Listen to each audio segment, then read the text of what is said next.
Filosofia Antiga 1.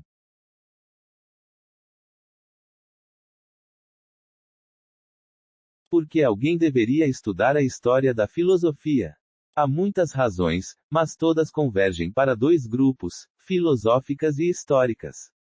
Podemos estudar os grandes filósofos mortos com a finalidade de jogar luz sobre os temas de investigação filosófica do presente. Ou, antes, podemos acalentar o desejo de compreender os povos e sociedades do passado, lendo sua filosofia para apreender o ambiente conceitual em que pensaram e agiram. Podemos ler os filósofos de outras eras em busca de auxílio para a análise de problemas filosóficos de permanente importância, ou para penetrar de forma mais completa no mundo intelectual de uma época que findou.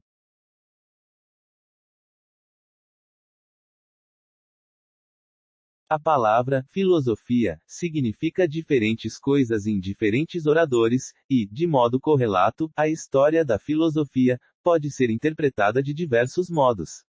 O que ela significa depende do que determinado historiador considera essencial para a filosofia.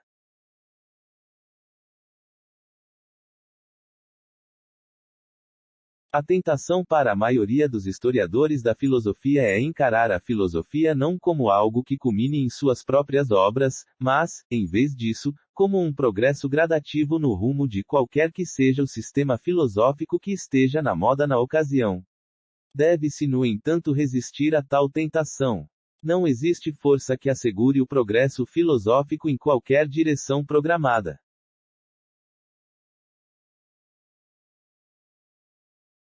Alguns afirmam que os maiores problemas filosóficos continuam a ser debatidos após séculos de discussão, sem que estejam sequer próximos de qualquer solução definitiva.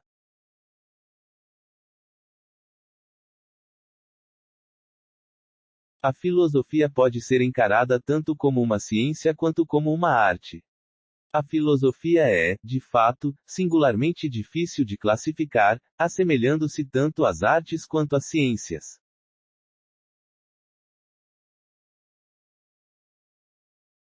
A filosofia parece ser uma ciência porque o filósofo está em busca da verdade. Aparentemente são feitas descobertas na filosofia, e o filósofo, à semelhança do cientista, partilha a excitação de pertencer a uma contínua, cooperativa e cumulativa empreitada intelectual. Se é assim, o filósofo precisa estar familiarizado com os escritos atuais e a par das discussões mais elevadas. De acordo com essa visão, nós, filósofos do século XXI, temos uma vantagem sobre os praticantes anteriores da disciplina. Apoiamo-nos, sem dúvida, nos ombros de outros e grandes filósofos, mas situamo-nos acima deles. Nós aposentamos Platão e Kant.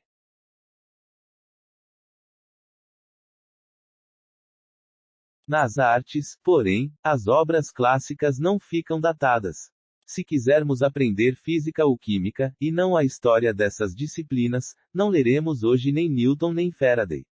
Mas, ao lermos as obras de Homero e Shakespeare, o fazemos não apenas para aprender algo sobre as coisas singulares que passavam pela cabeça das pessoas nos distantes dias há muito passados. O mesmo, pode-se bem argumentar, é verdadeiro quanto à filosofia. Não é meramente com o espírito de uma curiosidade de antiquário que lemos Aristóteles hoje em dia. A filosofia é essencialmente o trabalho do gênio individual, e Kant não supera Platão mais do que Shakespeare supera Homero.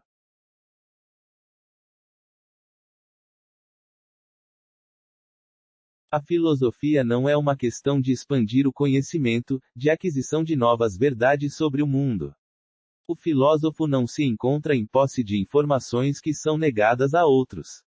A filosofia não trata do conhecimento, mas do entendimento, vale dizer, de organizar o que se conhece.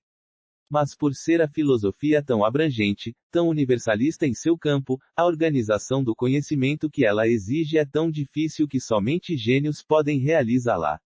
Para aqueles de nós que não são gênios, o único modo pelo qual podemos esperar chegar a lidar com a filosofia é aproximando-nos da mente de algum grande filósofo do passado.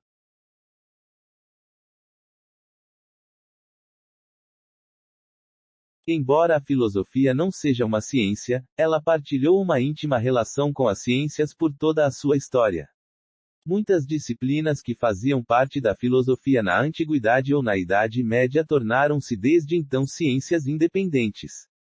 Uma disciplina permanece filosófica enquanto seus conceitos permanecem não esclarecidos e seus métodos controversos. Talvez nenhum conceito científico seja na verdade totalmente esclarecido e não haja métodos científicos que sejam de fato totalmente livres de controvérsia. Se é assim, há sempre um elemento filosófico que permanece em toda ciência. Mas, uma vez que os problemas podem ser postos de forma não problemática, no momento em que os conceitos são universalmente padronizados, e quando um consenso resulta como uma metodologia de solução, então temos uma ciência estabelecendo-se de forma independente, em vez de um ramo da filosofia.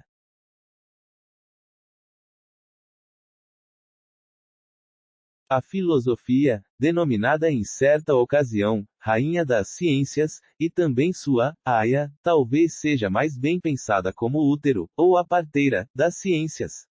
Mas a verdade é que as ciências procedem da filosofia não tanto como de um parto, mas como resultado de uma fissão.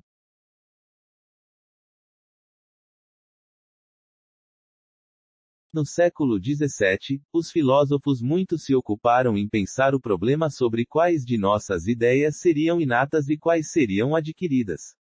Esse problema se dividia em dois, um psicológico, o que devemos à hereditariedade e o que devemos ao ambiente, outro pertencente à teoria do conhecimento, quanto de nosso conhecimento depende da experiência e quanto independe dela. A primeira questão foi repassada à psicologia científica. A segunda permaneceu filosófica, mas dividiu-se em várias questões, uma das quais foi: é a matemática uma mera extensão da lógica, ou é ela um corpo de verdades independente?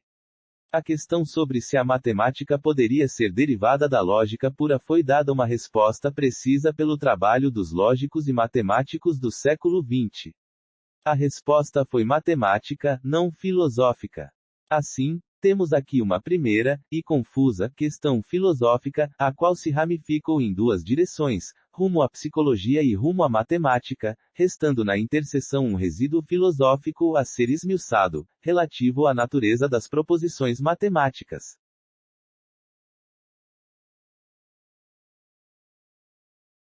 Um exemplo antigo é ainda mais complicado. Um ramo da filosofia ao qual Aristóteles concedeu lugar de honra é a teologia. Ao lermos nos dias de hoje o que ele dizia, a disciplina parece ser uma mistura de astronomia e filosofia da religião. Cristãos e muçulmanos aristotélicos adicionaram a ela elementos retirados dos ensinamentos de seus respectivos livros sagrados. Foi quando Tomás de Aquino, no século XIII, estabeleceu uma aguda distinção entre teologia natural e teologia revelada que teve lugar a primeira importante fissão, removendo da agenda filosófica os apelos à revelação. Levou mais tempo para que a astrologia e a teologia natural se separassem uma da outra. Este exemplo demonstra que aquilo que pode ser expelido da filosofia não precisa necessariamente ser uma ciência, mas pode ser uma disciplina das humanidades, como os estudos bíblicos. Além disso, mostra que a história da filosofia contém exemplos tanto de fusão como de fissão.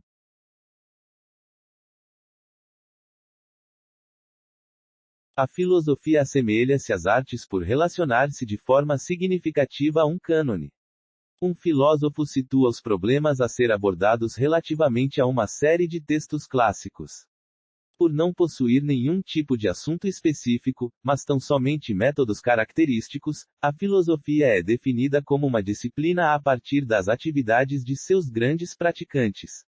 As primeiras pessoas a quem reconhecemos como filósofos, os pré-socráticos, foram também cientistas, e muitos deles também foram líderes religiosos. Eles ainda não pensavam em si mesmos como pertencendo a uma mesma profissão, a qual nós, filósofos do século XXI, professamos continuar. Foi Platão, em seus escritos, o primeiro a fazer uso da palavra filosofia, em um sentido aproximado de nosso uso moderno. Aqueles de nós que hoje nos autodenominamos filósofos podemos de forma legítima afirmar ser os herdeiros de Platão e Aristóteles. Mas somos apenas uma pequena subdivisão de seus herdeiros. O que nos distingue dos outros herdeiros dos grandes gregos, e nos faz merecedores de herdar seu nome, é que, à diferença dos físicos, dos astrônomos, dos médicos e dos linguistas, nós filósofos perseguimos as metas de Platão e Aristóteles utilizando-nos apenas dos mesmos métodos que já se encontravam à disposição deles.